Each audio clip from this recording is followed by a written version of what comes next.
Hello everyone, now we have come again. So जैसा कि हमने कल डिस्कस किया था कि हम कुछ एलिमेंट, एटम और मॉलिक्यूल के बारे में डिस्कस करेंगे। सिंपल से जानेंगे कि भाई एटम क्या है और एटम क्या है, मॉलिक्यूल क्या है, ऐसी एलिमेंट और कंपाउंड के बारे में जानेंगे। सो स्टार्ट करते हैं। सबसे पहले हम डिस्कस करते हैं एलिमेंट। एक सिंपल सी लैंग्वेज में हम एलिमेंट को डिफाइन करते हैं कि एलिमेंट क्या होते हैं। ओके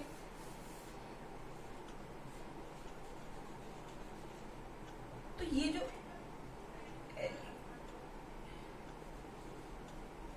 अब सबसे पहले हम एलिमेंट को समझेंगे कि एलिमेंट होते क्या हैं। एलिमेंट क्या होते हैं?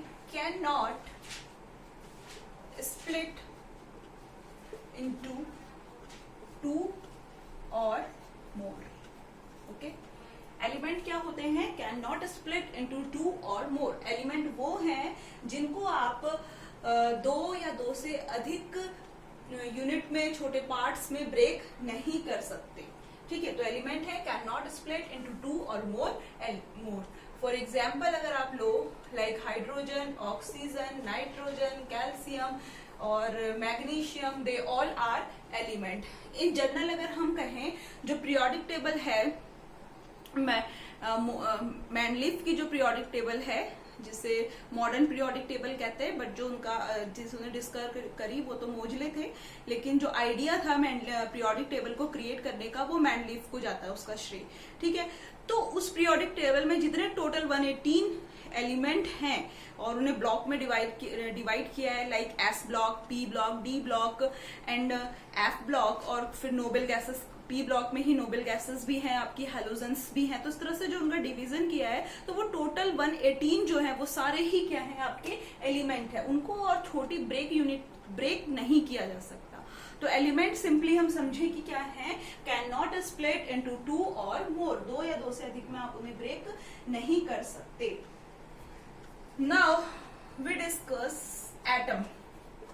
अब हम डिस्कस करेंगे कि एटम क्या होते हैं। ठीक है, इन दोनों में बहुत कंफ्यूजन करते हैं बच्चे कि एलिमेंट और एटम में। तो एटम क्या होते हैं? ये भी स्मॉलेस्ट पार्टिकल होते हैं ऑफ एलिमेंट। क्या? Smallest particle of element. लिख लेते हैं हम, smallest particle of element. Okay, तो एटम क्या है? आपके smallest particle of element. In the sense हम क्या कह सकते हैं? Not divided. आप इन्हें भी डिवाइड नहीं कर सकते। यानी कि एटम क्या होते हैं? बहुत स्मॉलेस्ट पार्टिकल होते हैं एलिमेंट के ही। तो इन जनरली अगर हम बोलें कि एटम, और हम ये कहें कि एटम और एलिमेंट सेम होते हैं, तो इसमें कोई गलत चीज नहीं है, कि हम गलत नहीं कह रहे। क्योंकि अगर मैं इनके एग्जाम्पल लूं, अगर हम इनके एग्जाम्पल लेते हैं एटम के, तो आप क्या लोगे यहाँ पर? हाइड्रोजन, ऑक्सीजन, नाइट्रोजन, कैल्शियम, कोई भी ऐसे ही जो एलिमेंट है वो ही क्या है, आपके एटम। तो आप यहाँ पे कुछ भी ले लो, जितने भी 118 एलिमेंट में से सारे के सारे ही क्या है, आपके एटम है। तो जनरली अगर देखा जाए, एटम और element both are same.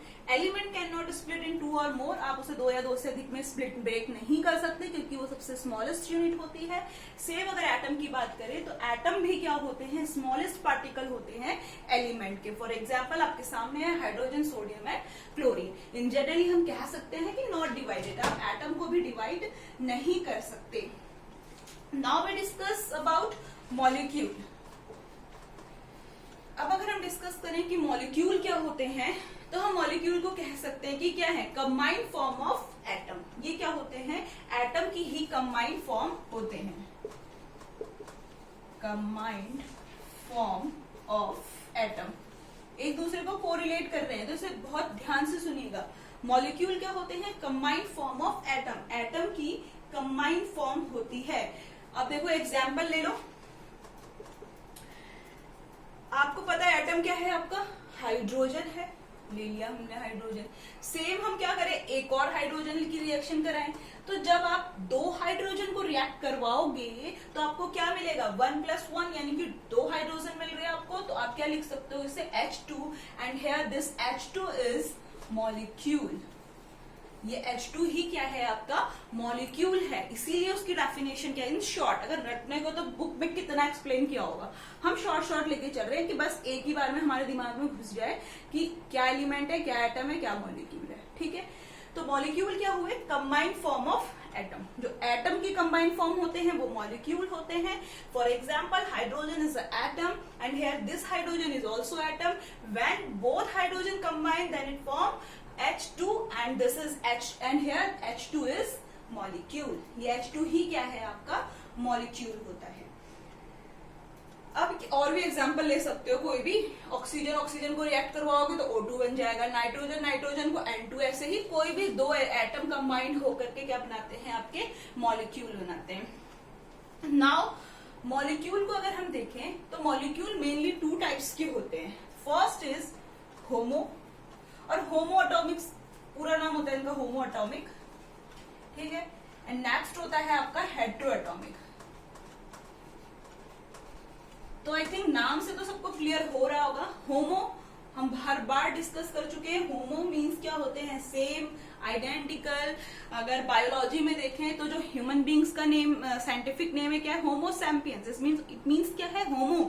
Human beings को होमो सैम्पियंस क्यों दिया नाम, जीनस होता है होमो, ठीक है, स्पीसीज होती है आपकी सैम्पियंस। तो होमो क्यों कहा गया, क्योंकि ऑल ह्यूमन बींग्स क्या है, सेम है। ठीक है, अब वो बात अलग है कि कोई लंबा है कोई चौड़ा है, लेकिन एक तरीके से जो बॉडी स्ट्रक्चर है वो क्या है, सबका सेम है। ठीक है, सब एक ही जैसे हैं। ठीक है, नेचर में सब अलग हो सकते हैं, नेचर में, उनके कैरेक्टर में, या उनके हाइट में, साइज में, लेकिन उनका जो एक बॉडी स्ट्रक्चर है वो सबका क्या है, सेम है। तो दैट्स वाई उन्हें होमो सैम्पियंस रखा गया। सेम, क्योंकि सेम है ना, होमो से हमें क्या टर्म मिला एक जनरल लैंग्वेज की, सेम होता है। तो यहां से क्या होगा भाई, होमो मतलब सेम, एटॉमिक मतलब एटम। तो क्लियर है ना। इफ वी टेक दूसरा एग्जांपल ले लेते हैं, O प्लस O। अगर हमने सेम 2 एटम लिए, यहाँ पर ये भी O है ये भी O है, दोनों ही क्या है, सेम है। तो जब 2 सेम एटम को लेने पर जो मॉलिक्यूल फॉर्म होते हैं वो आपके क्या कहलाते हैं, homo atomic. And this is H2 and H2 is a homo atomic molecule, because आपने यहाँ पर सेम एलिमेंट, सेम एटम लिए हुए हैं। ठीक है, अगर आप डिफरेंट लेते तो वो यहाँ जंप कर जाते। इसी की जगह अगर आप ये लो N+N ले लो तो आपको क्या मिलेगा, N2 मिलेगा, या कोई भी और एलिमेंट ले लो। ठीक है, हेट्रो की बात करें, हेट्रो मीन्स क्या होते हैं, डिफरेंट। ठीक है, जैसे आपने बायो में पढ़े हो, ये टर्म्स तो बहुत बायो में यूज होते हैं, homo atomic, heteroatomic, homo atomic या homolytic nutrition, heterolytic nutrition, homophytic nutrition and heterophytic nutrition. ठीक है, तो हेट्रो का मतलब क्या होता है, वहां पर डिफरेंट, यानी हेट्रोफिटिक न्यूट्रिशन। फिटिक माने वहां बायो में अगर हम बात करें तो हेट्रोफिटिक न्यूट्रिशन, नाम से क्लियर है, न्यूट्रिशन माने पोषण, हेट्रो माने डिफरेंट, फिटिक माने प्लांट। तो वो स्पीसीज जो अपने न्यूट्रिशन के लिए किसी दूसरे पर डिपेंड करती है, यानी कि प्लांट पर डिपेंड करती है, तो वो क्या कहलाते हैं, होमोफिटिक। ठीक है, सेम केमिस्ट्री में आ जाओ, homo atomic, hetero atomic. Hetero it means different and atomic it means atom. So जब क्या होंगे, आपके 2 डिफरेंट एटम रिएक्ट करेंगे आपस में, तो जो आपको प्रोडक्ट मिलेगा वो क्या होगा, आपका heteroatomic molecule. For example nitrogen plus hydrogen. ठीक है, जब आप नाइट्रोजन प्लस हाइड्रोजन ले लो, NH3 बनता है, या फिर आप ये ले लो C प्लस O2। सिंपल से स्टार्ट करते हैं। ठीक है, C प्लस O2, तो क्या प्रोडक्ट बनेगा यहाँ पर आपका, CO2। And this is heteroatomic, क्योंकि यहाँ पर 2 एटम है आपके पास जो कि डिफरेंट है, एक कार्बन है और दूसरा क्या है, ऑक्सीजन है। 2 ऑक्सीजन है, लेकिन वो सेम है दोनों ऑक्सीजन है। यहाँ पर एक कार्बन है एक ऑक्सीजन है, 2 डिफरेंट एटम है आपके पास। तो जब 2 डिफरेंट एटम आपस में रिएक्ट करते हैं तो जो प्रोडक्ट बनते हैं उन्हें आप हेट्रोएटॉमिक कहते हो। इसकी जगह आप कोई और ले लो, लाइक C प्लस H4 ले लो। ठीक है, तो आपको जो प्रोडक्ट मिलेगा वो क्या बनेगा, CH4। ठीक है, और भी बहुत सारे एग्जाम्पल हैं, जैसे CH4 ले लो, NH3 ले लो। तो ये सारे क्या है, हेट्रोएटॉमिक, क्योंकि यहाँ पर एक नाइट्रोजन है 3 हाइड्रोजन है, यानी कि 2 डिफरेंट है ना, एक नाइट्रोजन एक हाइड्रोजन, एक कार्बन एक हाइड्रोजन, तो डिफरेंट एटम है ना। तो जब 2 डिफरेंट एटम आपस में रिएक्शन करते हैं और उनसे जो प्रोडक्ट बनते हैं उन्हें हम हेट्रोएटॉमिक मॉलिक्यूल कहते हैं। तो मॉलिक्यूल का केस हमने समझ लिया। नाउ हम डिस्कस करेंगे कंपाउंड। ओके, देखो कंपाउंड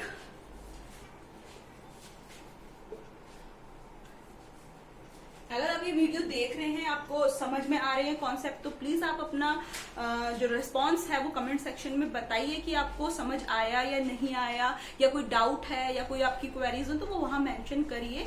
या आपको लगता है कि हमें ये टॉपिक मुझे पढ़ना है फॉर केवीएस पीआरटी के लिए या अदर किसी पोस्ट के लिए लाइक टीजीटी एंड पीजीटी के लिए, तो आप कमेंट सेक्शन पे मेंशन कर सकते हैं। हम उस टॉपिक की भी पर्टिकुलर वीडियो बनाकर यहाँ पर डाल देंगे। ठीक है, सो अब हम डिस्कस करेंगे कंपाउंड। ओके, तो कंपाउंड देखो क्या होते हैं। अब अगर हम जनरली देखें ना, रटना नहीं है हमें, अगर हम जनरली देखें तो जो आपके हेट्रोएटॉमिक मॉलिक्यूल होते हैं, ये जो लिखे हुए हैं आप देख सकते हैं, जो हेट्रोएटॉमिक मॉलिक्यूल होते हैं, इन हेट्रोएटॉमिक मॉलिक्यूल को ही हम क्या कह सकते हैं, कंपाउंड। ओके, जब क्या होते हैं कि दो डिफरेंट एटम, कोई भी जो मॉलिक्यूल ऑफ कंपाउंड होते हैं जो टू डिफरेंट टाइप के एटम कंटेन करते हैं, जैसे कार्बन और हाइड्रोजन, ऑक्सीजन। ठीक है, कोई भी ऐसे दो डिफरेंट एटम मॉलिक्यूल, दो डिफरेंट एटम के कॉम्बिनेशन से क्या बना, मॉलिक्यूल बना, और इस मॉलिक्यूल में जो दो डिफरेंट एटम है वो ही क्या कहलाते हैं, आपके कंपाउंड कहलाते हैं। तो इन जनरल हम कह सकते हैं कि जो हेट्रोएटॉमिक मॉलिक्यूल है वो ही क्या होते हैं, कंपाउंड होते हैं। ठीक है, CH4NO2 और भी कुछ ले लो, NH3NaCl, क्योंकि यहाँ पर भी देखो क्या Na आपका सोडियम होता है, Cl आपका क्लोरीन होता है, तो टू डिफरेंट एटम है यहाँ पर भी। तो जब टू डिफरेंट एटम किसी भी मॉलिक्यूल में जब दो डिफरेंट एटम प्रेजेंट होते हैं, उन्हीं को हम क्या कहते हैं, कंपाउंड। यहाँ पर CO2, ये CO2, इसको ले लो CH4, तो यहाँ पर एक C है एक H है, दो डिफरेंट एटम है, ये कंबाइन होकर के क्या कहलाते हैं, compound. But different atom, not same, हम होमो वालों की बात नहीं कर रहे हैं, हम हेट्रो की बात कर रहे हैं। ठीक है, जो डिफरेंट एटम होते हैं तो उन्हें क्या कहते हैं हम, कंपाउंड। ये बहुत इजी सा कॉन्सेप्ट है। तो एलिमेंट, एटम एंड मॉलिक्यूल, इनके बारे, और कंपाउंड, इनके बारे में हमने समझ लिया कि क्या होते हैं। यहाँ पे एक बार नोट कर लीजिए।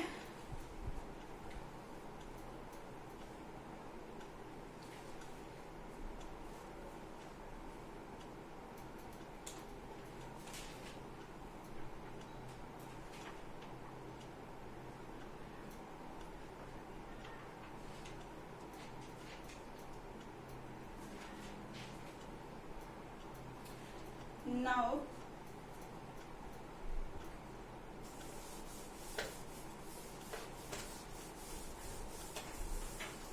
एलिमेंट को थोड़ा डिटेल में समझ लेते हैं।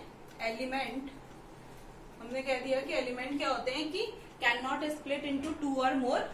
ठीक है, 2 या 2 से अधिक यूनिट में या उनसे छोटे स्पीसीज में जो ब्रेक नहीं हो सकते हैं वो क्या है, आपके एलिमेंट हैं। अगर हम इन एलिमेंट की बात करें तो ये एलिमेंट जो होते हैं on the basis of property के बेस पर 3 टाइप के होते हैं।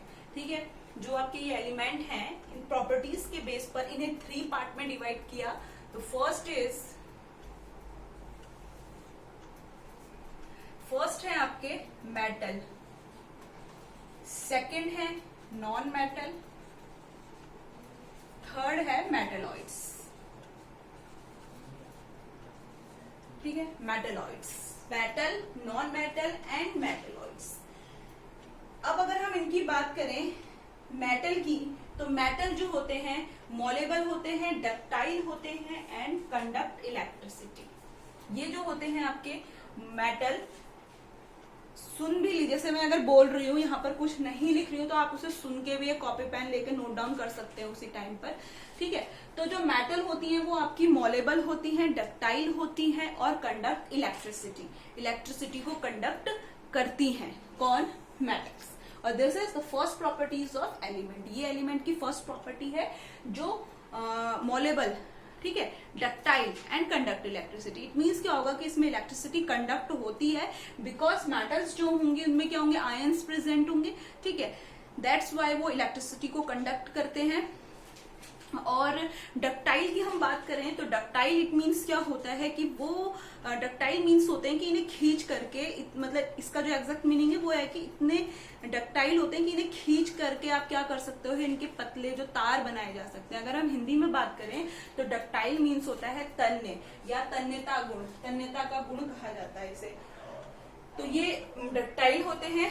मॉलेबल आपके वो होते हैं कि जब इन्हें बिटन करते हो आप, इन मेटल्स को जब आप बिटन करते हो तो ये क्या होते हैं, एक लॉन्ग शीट इनसे बनाई जा सकती है। जैसे हैमर से आप किसी से बीट कर रहे हो तो लॉन्ग शीट इनसे फॉर्म हो सकती है। ओके, तो ये होते हैं malleable, ductile and conduct. For example अगर हम ले कि जैसे आपकी सिल्वर है एंड गोल्ड है, ठीक है, सिल्वर और जो आपकी गोल्ड होती है, यहाँ पर लिख सकते हैं सिल्वर और आपकी गोल्ड, एजी होती है आपकी सिल्वर, एयू होती है आपकी गोल्ड। ये क्या होते हैं, मॉलेबल होते हैं, इनसे ज्वेलरी बनती है। इन्हें बीट करके ही तो इनकी ज्वेलरी बनाई जाती है, यानी कि ब्रेक नहीं होते, विदाउट ब्रेकिंग, ठीक है, बिना ब्रेक करे इन्हें खींच करके बीट करके इनकी ज्वेलरी फॉर्म की जाती है। और इसमें ये जो एजी होती है, ये जो होती है बेस्ट मेटल होती है फॉर कंडक्ट इलेक्ट्रिसिटी। ये इलेक्ट्रिसिटी को कंडक्ट करने के लिए क्या होती है, एक बेस्ट मेटल होती है। कभी कभी पूछ लेते हैं बेस्ट मेटल फॉर इलेक्ट्रिसिटी, ये क्वेश्चन पूछा जा सकता है कभी कभी, ठीक है। तो बेस्ट मेटल होती है जो कंडक्ट करती है इलेक्ट्रिसिटी को। और इनके अलावा और भी इनकी प्रॉपर्टीज होती है मेटल की, लाइक जो मेटल्स होते हैं उनमें सोनोरस वाले प्रॉपर्टी होती है। इट मींस क्या होता है सोनोरस, इट मींस क्या होता है कि इनसे आप म्यूजिकल इंस्ट्रूमेंट बना सकते हैं, जैसे कि वायलिन है, गिटार है, आपका जो मंजीरे होते हैं मंदिरों में कीर्तनों में बजने वाले, वो सब इनसे बना सकते हैं, क्योंकि इनकी जो क्वालिटी होती है, यानी कि इनकी प्रॉपर्टीज होती है एक सोनोरस प्रॉपर्टी, ठीक है। इस वजह से इसका मीन्स ये होता है। नेक्स्ट अगर हम बात करें तो मेटल के यूजेस में भी लिख सकते हो, आपकी म्यूजिकल इंस्ट्रूमेंट बनाए जा सकते हैं इनसे। नॉन मेटल की बात करें, ये ना तो मॉलेबल होते हैं और ना ही डक्टाइल होते हैं, ठीक है। जो आपकी मेटल्स होती हैं, नॉन मेटल जो होती है, ना तो ये मॉलेबल होती है, डक्टाइल होती है, और ना ही कंडक्ट इलेक्ट्रिसिटी को कंडक्ट नहीं करती हैं, ठीक है। एग्जाम्पल में आप कोई भी नॉन मेटल ले लो, जैसे कि कार्बन ले लो, ये भी एक नॉन मेटल है। कार्बन के एलोट्रॉप्स ले सकते हो आप, डायमंड, कार्बन के एलोट्रॉप्स होते हैं, डायमंड, ग्रेफाइट। ग्रेफाइट तो सबने देखा होगा, कॉमन होता है, जो पेंसिल होती हैं उनकी जो नोक होती है आगे की, उस पे प्रेजेंट होता है ग्रेफाइट, ठीक है। एक एक्सेप्शन होता है इसमें, किसमें, नॉन मेटल में। जो हमने नॉन मेटल के कैरेक्टर पढ़े, ये ना तो मॉलेबल होते हैं, ना तो डक्टाइल होते हैं, और ना ही इलेक्ट्रिसिटी को कंडक्ट करते हैं। बट अगर हम बात करें, इसमें भी ये एक्सेप्शन है, कौन, डायमंड और ग्रेफाइट। डायमंड वो होते हैं भाई, ये क्या करते हैं, एक तो नॉन मेटल में आते हैं। नॉन मेटल के कैरेक्टर हमने पढ़े कि इलेक्ट्रिसिटी को कंडक्ट नहीं करते, लेकिन फिर भी ये बोथ जो होते हैं कार्बन के एलोट्रॉप होते हैं, और डायमंड जो होता है वो ग्रेट सोर्स होता है किसका, हीट का, ठीक है। ये ग्रेट सोर्स है, यहाँ से हीट इससे प्रोड्यूस की, मतलब हीट यहाँ पे जो डायमंड होते हैं उनसे आप क्या कर सकते हैं, कह सकते हो कि गुड कंडक्टर ऑफ हीट होते हैं। ग्रेफाइट के लिए आप कह सकते हो कि ये क्या होते हैं, good conductor of electricity. Electricity का गुड कंडक्टर होते हैं ग्रेफाइट, जबकि ये नॉन मेटल है। तो एक तरीके से एक्सेप्शन होते हैं ये पीरियोडिक टेबल में, ठीक है। इसी से रिलेटेड और क्वेश्चन आ सकते हैं। एक आपकी ब्रोमीन होती है, and this is also a non metal, but इसकी जो एक प्रॉपर्टी है जो आपको याद करनी है कि ये ब्रोमीन जो होती है लिक्विड नॉन मेटल होती है। ब्रोमीन जो है आपकी liquid non metal, liquid non metal होती है कहाँ, at room temperature. Room temperature पे क्या होती है, ये लिक्विड होती है। इस टाइप के क्वेश्चन बन सकते हैं, पूछे जाते हैं, ठीक है। यहाँ तक कि इस टाइप के क्वेश्चन सीटेट में भी पूछे जाते हैं आपकी, कि जो ब्रोमीन जो है, ये मतलब पूछा जाएगा कि लिक्विड नॉन मेटल क्या है, तो आप वहां पे ब्रोमीन को लिख सकते हैं। तो लिक्विड नॉन मेटल होती है ब्रोमीन। नेक्स्ट है आपका मेटेलॉइड्स। मेटेलॉइड्स जो होते हैं, इनके बारे में अगर हम कहें मेटेलॉइड्स को, इनको सेमीकंडक्टर भी कहते हैं। पहले तो ये याद रखना, सेमी कंडक्टर, और इन्हें सेमी मेटल भी बोला जाता है। इट मीन्स क्या होता है जो मेटेलॉइड्स होते हैं इनको सेमीकंडक्टर और सेमी मेटल बोला जाता है। मेटेलॉइड्स होते क्या है, मतलब मेटेलॉइड्स वो हैं जो क्या करते हैं, कुछ प्रॉपर्टीज मेटल की तरह होती हैं इनकी, कुछ प्रॉपर्टीज इनकी नॉन मेटल की तरह होती है, यानी कि इन दोनों के बीच में होते हैं। दैट्स वाई हम इन्हें क्या कहते हैं, मेटेलॉइड्स कहते हैं। और इसी वजह से इन्हें सेमी मतलब आधा, अर्ध, ठीक है, इसीलिए इन्हें सेमी कंडक्टर या फिर हम सेमी मेटल भी कहते हैं। समटाइम बोला जाता है इन्हें सेमी मेटल। इसके लिए आपको 3 चीजें यहां से याद रखनी है मेटेलॉइड से। 3 एग्जाम्पल याद करके चलो, बोरॉन, सिलिकॉन और जर्मेनियम। ठीक है, 3 एग्जाम्पल इसके यहां से याद करके चलना, बोरॉन, सिलिकॉन और जर्मेनियम। ठीक है, बोरॉन, सिलिकॉन और जर्मेनियम, ये 3 एग्जाम्पल मेटेलॉइड को लेके याद चलना कि 3 एग्जाम्पल हमें यहां से करने हैं। जो क्या होते हैं, अगर हम देखें, जो रॉकेट ये होते हैं आपके बोरॉन जो होते हैं, इनका यूज कहां पर होता है, रॉकेट जो फ्यूल बनते हैं वहां पर आप बोरॉन का यूज होता है। ठीक है, और ये क्या है आपकी एक मेटेलॉइड है। सिलिकॉन का तो आपको पता ही है, सिलिकॉन चिप्स जो होती हैं कंप्यूटर और जो आपके माइक्रो इलेक्ट्रॉनिक इंडस्ट्रीज होती है वहां पर यूज होता है सिलिकॉन। ठीक है, कंप्यूटर जो उनकी सिलिकॉन की चिप्स बनती हैं, ठीक है, कंप्यूटर और में भी होता है, और माइक्रो इलेक्ट्रॉनिक इंडस्ट्रीज जो होती हैं वहां पर भी यूज होता है सिलिकॉन का। और जो नेक्स्ट है आपके जर्मेनियम, इसका यूज कहां पर होता है, ट्रांजिस्टर में, ट्रांजिस्टर्स। ओके, तो जर्मेनियम का यूज ट्रांजिस्टर में भी होता है। तो यहां से आपको ये 3 चीजें याद रखनी है। एलिमेंट का हमने बता दिया कि ये स्प्लिट नहीं होते हैं, मतलब सबसे छोटी यूनिट होती है एक तरीके से। एग्जाम्पल पे आप कुछ भी ले लो, hydrogen, oxygen, nitrogen, sodium etcetera, total 118 element लेके चलो। ठीक है, नाउ ये इनकी प्रॉपर्टीज के बेस पे 3 टाइप्स की होते हैं। First is metal, non metal and metalloids. Metal को हमने बताया कि मॉलेबल, इनकी जो प्रॉपर्टीज होती हैं, इनके जो कैरेक्टर होते हैं मेटल के, कि ये मॉलेबल होती हैं, डक्टाइल होती हैं और कंडक्ट इलेक्ट्रिसिटी। उसमें भी आपको जैसे ये Ag और Au है, ये मॉलेबल का एग्जाम्पल है, इनको बीट करके ज्वेलरी इनसे बनाई जाती है। उसमें भी जो आपकी सिल्वर होती है, ये बेस्ट मेटल होती है फॉर इलेक्ट्रिसिटी। नॉन मेटल में आप, नॉन मेटल ना ही तो आपके डक्टाइल होते हैं, ना ही मॉलेबल होते हैं और ना ही कंडक्ट करते हैं इलेक्ट्रिसिटी को। बट द एग्जाम्पल्स यहाँ पर जो डायमंड और ग्रेफाइट हम ले रहे हैं, ये भी नॉन मेटल होती है, बट एक्सेप्शन है यहाँ पर, और ये एलोट्रॉप्स होती हैं। दोनों की दोनों किसकी एलोट्रॉप्स हैं, इस कार्बन की एलोट्रॉप्स होती हैं। एलोट्रॉप्स को हिंदी में बोले तो अपर रूप होते हैं। ठीक है, डायमंड जो होते हैं वो heat, good conductor of heat होते हैं। ग्रेफाइट जो होते हैं वो गुड कंडक्टर ऑफ इलेक्ट्रिसिटी होते हैं। इसमें ब्रोमीन भी एक नॉन मेटल है जो लिक्विड होती है।